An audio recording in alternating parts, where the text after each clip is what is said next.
You should be shaking, human. My beast obeys just one command. Asterisk, the alien sun hung low in the sky, burning orange and strange over the dry, cracked land as the human named. Rook walked slowly toward the meeting circle where the alien warriors stood, watching him with cold yellow eyes, their faces sharp and proud, their armor dark like stone. The air was thick with heat and tension, and something heavy moved in the shadows behind the Princess Vyeth stood at the center, her tall frame wrapped in gleaming metal, her white hair tied back, her voice loud and smooth as she pointed at the human, her hand sharp like a blade. She smiled, but it was not a kind smile. It was the kind that meant danger, the kind that came before blood. You should be shaking.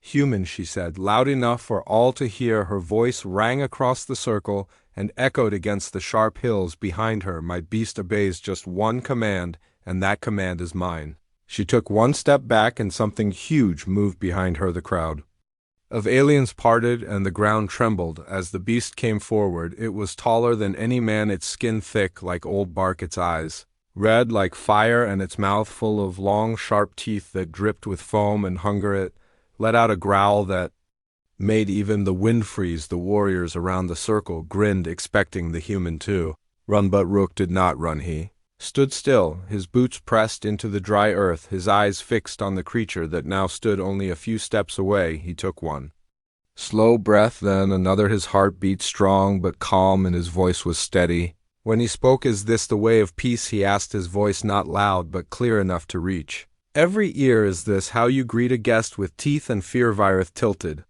her head, her smile fading just a little. She raised one hand, and the beast snarled, louder claws scraping at the ground, jaws snapping so close to the human that some in the crowd stepped back expecting blood, but still Rook did not move. He took a small step forward, his hand open, his voice softer now, but filled with something deep, something strong. "I have seen one of your kind before," he said, "not here, but on another world, long ago. It was injured, it was scared, it cried, not with words but with its eyes, and I helped it. I did not fear it then, and I do not fear now." The beast paused only for a second, but it was enough. The crowd fell silent, watching, not breathing. The creature growled again, but lower this time, its red eyes looking past Virith and into the human's face. Rook knelt slowly, his knees touching the ground, his hand still outstretched. He did not shake, he did not sweat, he only waited.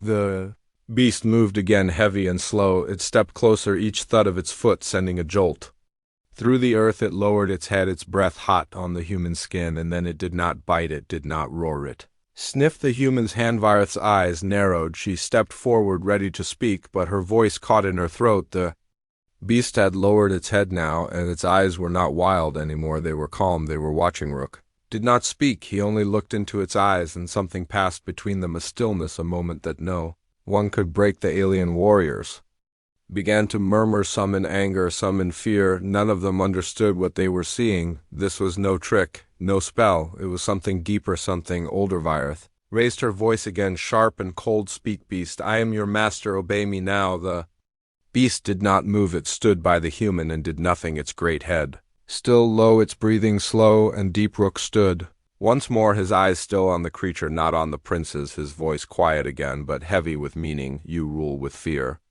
"I do not." Virith stepped back, her hands clenched, her pride stung in front of her people. She looked around at her warriors. Some still watched her, but others watched the human and the beast beside him. Then, from the edge of the forest, a low sound came, deep and distant, another growl, not from this beast, but from something bigger, something older, something waiting. The beast by Rook turned its head, ears lifting, eyes focused toward the trees. Virith froze. The crowd turned. The sound came again, louder.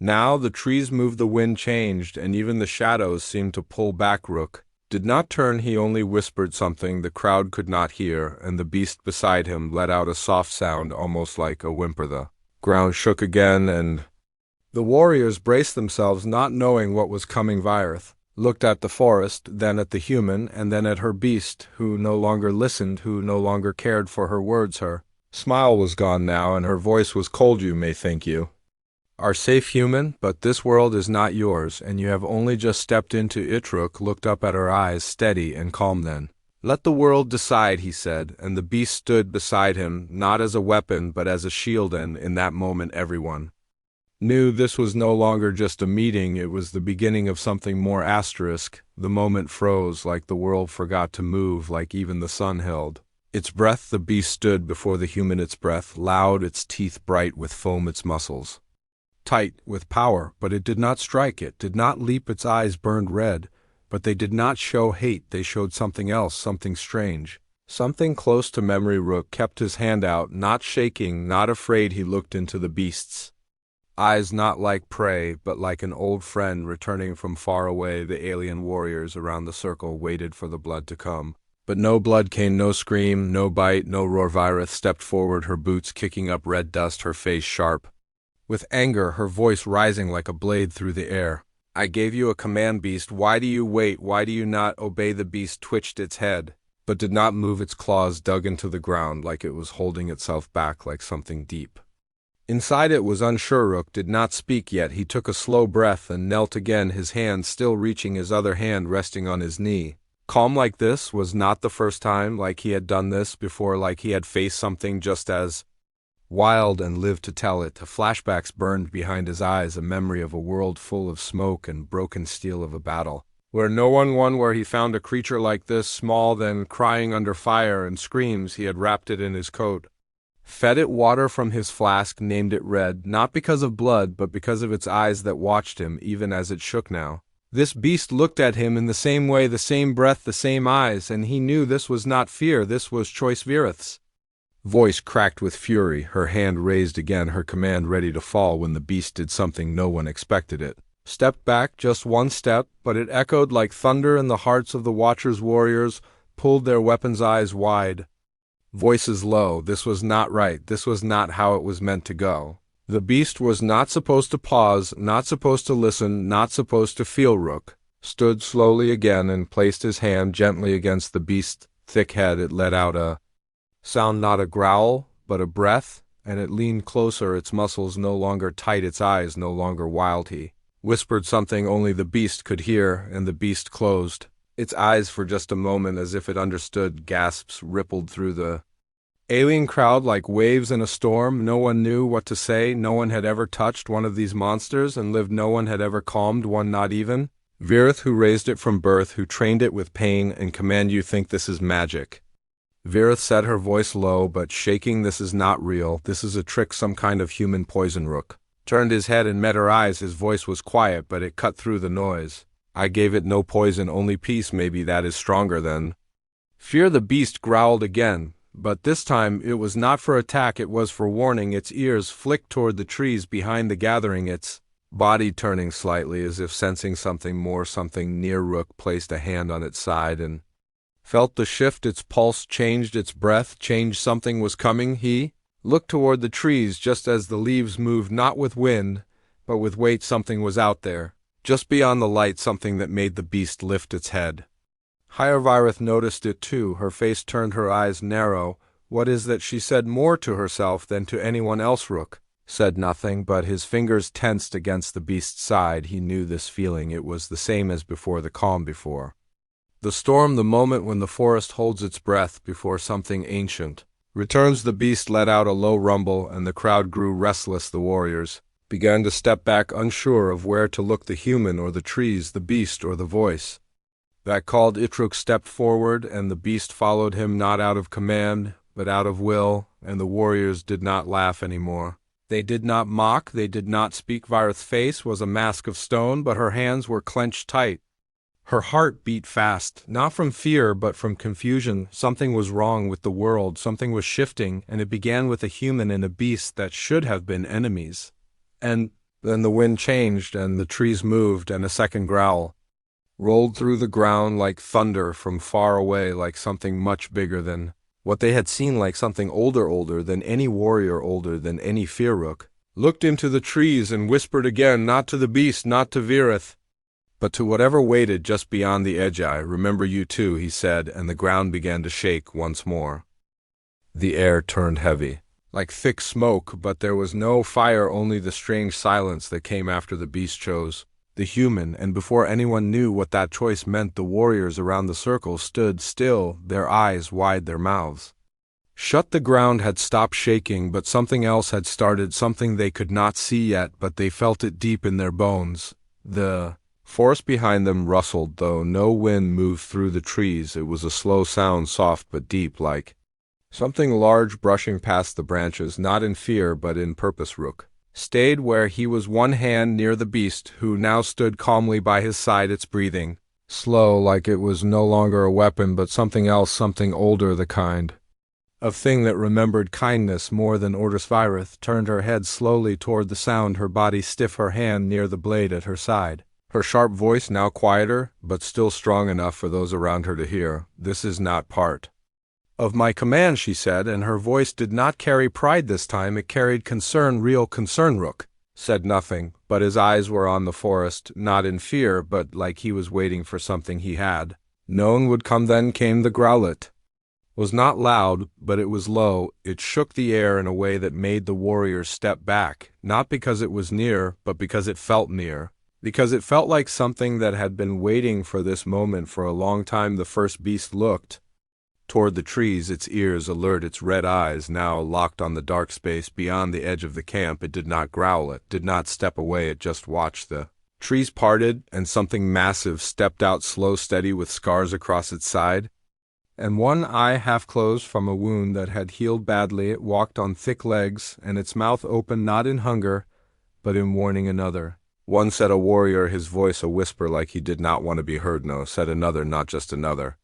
That one is older. It is a matron." Virith clenched her jaw. She had seen matron beasts before, but only in deep forest reports. Never this close, never this calm. The older beast walked forward, and the ground bent under its weight. It did not roar, it did not charge, it only stopped a few feet from the human and the younger beast, and it stared at Rook as if it knew him, as if it remembered. Rook nodded once, slow, not like a master, not like a leader, but like a friend. He took one step forward and raised his hand again, open, not in command, but in offering. The crowd held its breath. The older beast lowered its head and let out a soft sound, a sound no one there had ever heard from such a creature. Not a growl, not a roar, but something close to sorrow or memory. Rook placed his hand gently on its rough skin, and it leaned into him like a pet might lean into warmth. Virith could not believe what she was seeing. Her heart beat fast, and her mind raced to understand this human who had no weapon, no armor, no rank, had now touched two monsters, and they had not killed him. They had come to him. They had stood with him. The warriors looked between each other, unsure if they should draw weapons or bow. "What did you do to them?" Virith asked finally, her voice cold and flat, trying to keep her pride alive. "Nothing," said Rook, "only remembered them when no one else did." The older beast gave a soft rumble, then looked at Virith for one long second before turning its head back to Rook. "You think this makes you strong human," she said, her voice rising again, but with less edge than before. "Beasts are not loyal. They follow the strongest scent, the one with food or power." "Maybe," said Rook, "but I gave it water when it was bleeding. I gave it a name when it had none. Maybe it remembers that more than your scent." The forest behind the matron shook again, but nothing else stepped forward. Only the wind returned, only the sound of leaves and the slow breath of two creatures who had chosen their place. Rook turned to the crowd and raised one hand, not in victory, not in challenge, but as if to speak. "I did not come here to fight," he said. "I came to talk, but now I see words are not what this place understands." Virith stepped forward, her eyes still locked on the beasts beside him, and her voice lower, now almost tired. "Then speak with teeth and claws," she said, "if that is what it takes." Rook looked at her and shook his head. "No, not yet, maybe never, but if that is what you want, then you should know one thing." "What?" she asked. The beast beside him growled, but it was not angry, it was alert. "There is another one," Rook said, "and it is watching from the hills, and it is waiting for me to need it." And the wind carried a third growl across the sky. Two beasts now stood with the human, and not one had moved to harm him, not one had bared its teeth at his voice or lifted a claw at his presence. The younger beast stood beside him, firm and steady, while the older one watched him with one tired eye and a slow breath. The air was thick with disbelief and heat and silence, so sharp it felt like a blade. The alien warriors could not speak. Some looked to Virith for a command. Others kept their hands near weapons, but none moved forward, none dared to step closer to the man who now stood between two monsters like he was there. Kinvirith's voice broke the silence, but it was not strong anymore. It was sharp, but not steady. How did you do this? She asked, her words short, but filled with fire. They listened to me.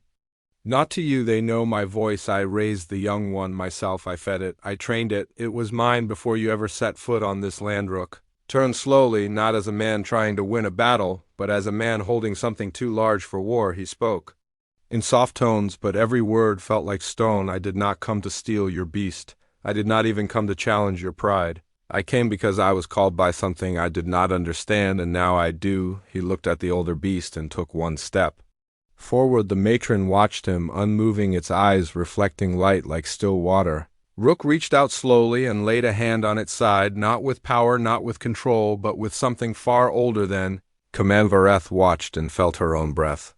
Tighten, her fingers curled around her weapon's grip, but she did not draw it. Her legs wanted to move, but they did not. Her eyes wanted to look away, but they stayed on the human and the beast that now leaned into his touch. He whispered again, words too soft for others to hear, but the matron's head lowered just a bit, and the younger beast let out a soft sound like peace or memory or both. The warriors behind her started to shift, some lowering their weapons, some whispering among themselves, some watching the human not with hate but with wonder. This cannot be, she said. This breaks all that we know. They do not bond. They do not listen. They do not love. They are weapons. They are born to destroy. They need control, or they destroy themselves. Rook turned to her then, and for the first time his eyes were hard, not cruel, not angry, but full of something deeper than both pain and power. Then maybe you have only ever shown them chains, he said. Maybe no one ever showed them a hand that did not strike thee.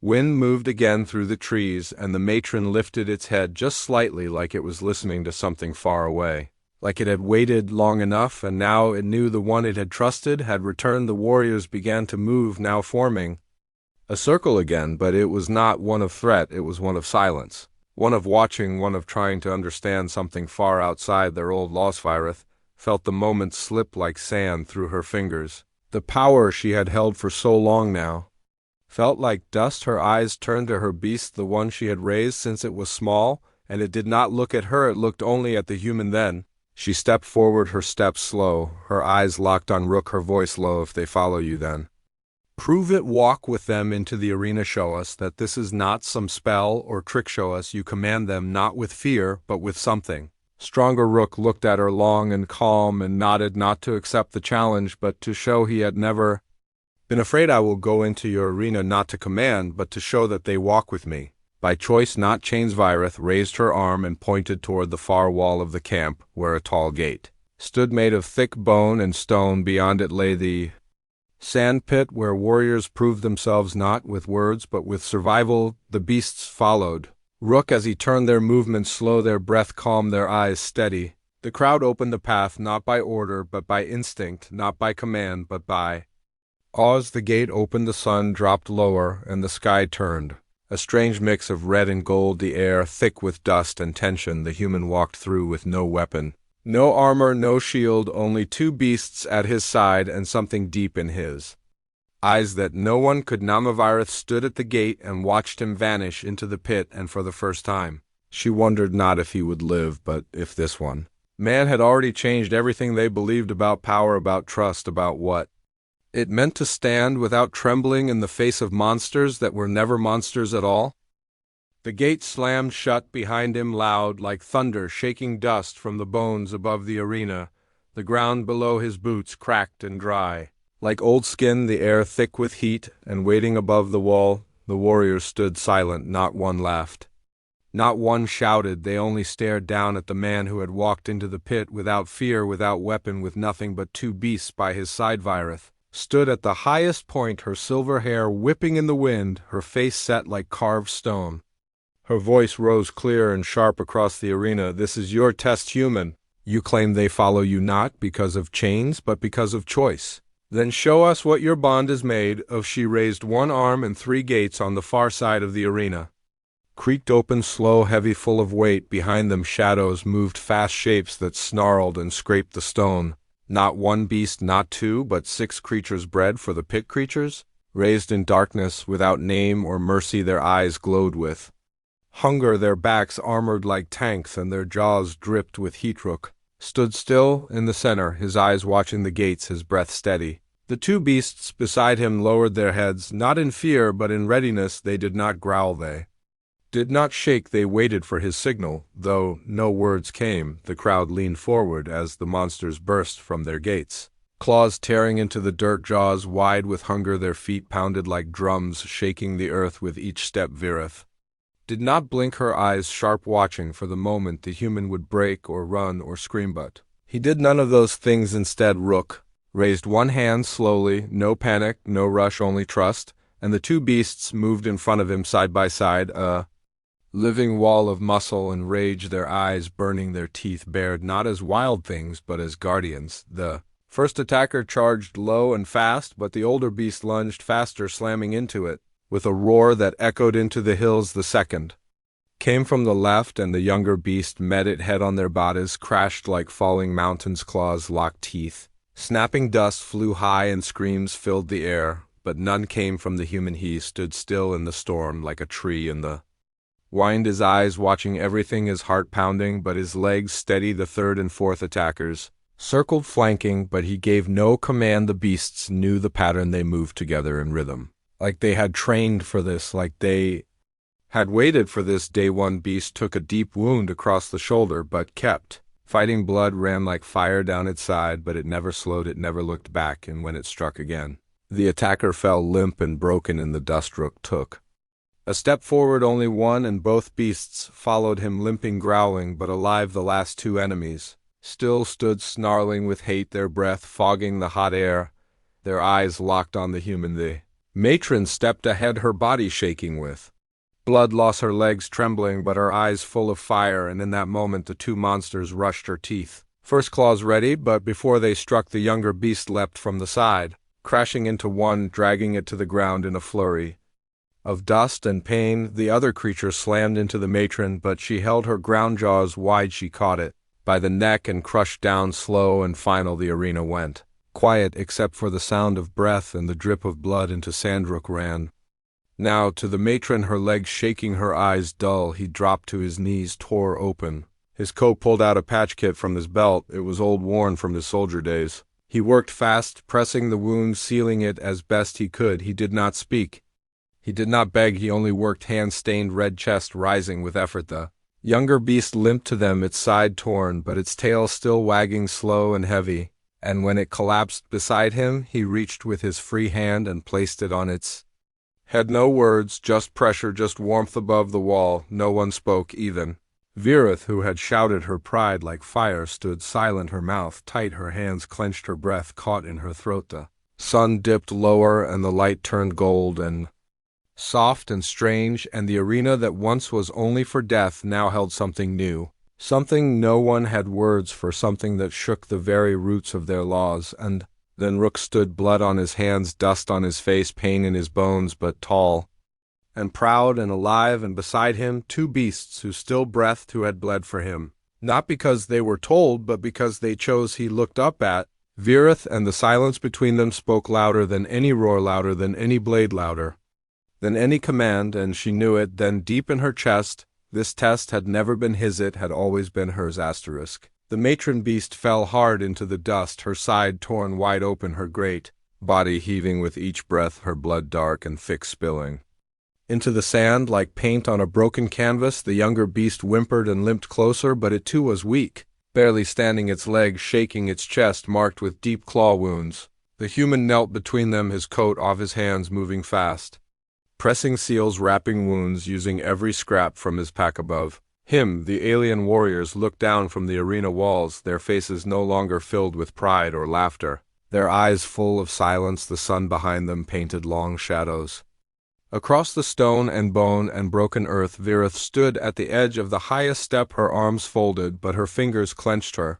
jaw tight, her voice silent. For once Rook's breath came in gasps, but he did not stop. The patch foam hissed as it spread, the wounds slowly closing, but the bleeding did not stop completely. His voice cracked low and tired. Hang on, he whispered to the matron beast. Hang on, just a little longer. His hands were red, his arms shaking, but his eyes stayed clear, full of something deeper than pain, full of something no one in that arena had seen before. The matron beast opened her eye, just a little, her breath Wheezed out slow, she looked at him not like a monster, not like a wild thing, but like a mother looking at something she could trust. She lifted her head just enough to press it against his side and let out one slow sound, something soft, something low, not a growl, not a cry, something older, something that made the warriors shift uneasily. Rook looked up at the crowd, his chest rising and falling, his words cracked but steady. Is this the honor you follow? He shouted. Is this the kind of trial you cheer, where life is a joke and loyalty bleeds out in the dirt?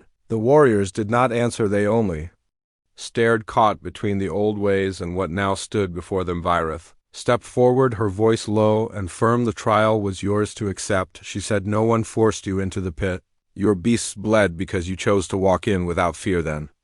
I accept their pain as mine, Rook said. He stood slowly, his legs weak, his face streaked with blood, both his and theirs, his shirt torn open, his hand pressed to the matron's side to keep her steady. He turned in a circle, looking at each warrior on the wall, looking at Virith last, and his voice rose again. If this is what your law calls strength, then your law is broken. If beasts must die to prove who is right, then maybe no one here has ever been right. At Alvarith's mouth open, but no words came. The crowd below her began to murmur, voices low, unsure. They had watched the beasts fight, not as tools but as protectors. They had seen wounds taken for a human who gave no orders, who promised no reward, and now they watched that same human bleed alongside them. Rook turned to the younger beast, who still stood, though barely, and placed a hand on its neck. The creature leaned into his palm and let out a slow sound, soft like the hum of old stone. It did not fall, not yet, not while the human still stood beside. I've helped it down into the dust, laid its body beside the matron, and sat between them like a guard, like a brother, like a soldier who would not leave them behind. The arena that once rang with roars and war chants now held only quiet wind and the sound of breathing and blood. A young warrior on the east wall dropped his blade, the sound sharp but hollow. Others turned to look, not in anger but in pause, like something inside them had shifted just a little, just enough to break old lines. Virith looked at the human again and saw no fear, no hate, no pride, only weight, only truth, the kind of truth that does not shout, that does not need to win to be real. She stepped back slowly, her boots brushing dust, her mind spinning. This was not how the day was meant to end. She had planned to break a man now. The man had broken the silence, the law, the wall that had kept beasts and people apart for too long. And in the center of it all, Rook sat between two wounded creatures, his blood soaked into the sand, his voice quiet, his eyes fixed on the gate as if waiting for it to open, not for escape, not for rescue, but for change. And far in the hills, where no one could see, another shape watched from the shadows. Another set of red eyes blinked once and vanished into the wind that now carried a scent, not of death, not of defeat, but of something strange and new, respect. The arena gate creaked open slow and wide, but no trumpet sounded, no victory horn rang, no cheers broke the silence. Only wind moved across the blood-stained sand, and the golden light of the fading sun touched the broken stones, like it too was watching. Unsure what had just happened, unsure what it now meant, Rook rose from where he knelt, his back bent, his legs tired, his arms stained in drying blood. The matron beast lay behind him, her breath steady but slow. The younger one rested near her ribs, rising and falling, both still alive, both wounded, both unmoved by the noise above. He took one step, then another, toward the open gate, the path clear. The crowd above still frozen, as if caught between old law and new truth. No one called out, no one dared to speak, until one sound broke through the hush, a soft voice. A woman's voice, not full of rage, not full of pride, but full of wonder. Tell me how you did it. Rook stopped, slowly turned, and looked up at the platform where Virith now stood alone. The shadows long behind her, the silver in her hair glowing in the last light, her hands no longer on her weapon, her voice no longer sharp, her eyes searching his face like she could not understand the shape of the man standing below. Harry did not command them, he said, his voice low but steady. I remembered them when no one else did. I gave them names, not numbers. I gave them water, not chains. I gave them hope, and they gave me trust. That is not our way, she said, her voice softer now, almost broken then. Maybe your way was never meant to last. The crowd stirred now, not with anger, but with a strange, quiet respect. The warriors, who once mocked the human, now saw the beasts at his back, and the truth on his face, and they did not laugh, they did not turn. A wavereth stepped down from her platform, one stair at a time, slow and steady like she carried something heavy, something old, something she had believed her whole life and now was unsure. If it had ever been real, she walked across the sand, her boots kicking up small clouds, her armor dusty, her shoulders no longer proud, and when she reached Rook, she looked at him for a long time, her voice only a whisper now. "You should have died, maybe," said Rook, "but I did not. Why did they protect you? Because I did not ask them to." She looked past him at the beasts who still lay in the dirt, watching her with tired eyes. Eyes that no longer feared her, eyes that did not move when she spoke, eyes that had once obeyed, but now had chosen one word from me, and "They would have torn you apart," she said once again, but this time her words were not filled with threat, only memory. "But you did not say that word," Rook said, "and I think deep down you wondered what would happen if you didn't." She opened her mouth, but no answer came. He stepped past her toward the gate, and again the beasts followed him, slowly, limping, breathing hard, but moving, not because they were pulled, not because they were forced, but because they chose to as they crossed the threshold.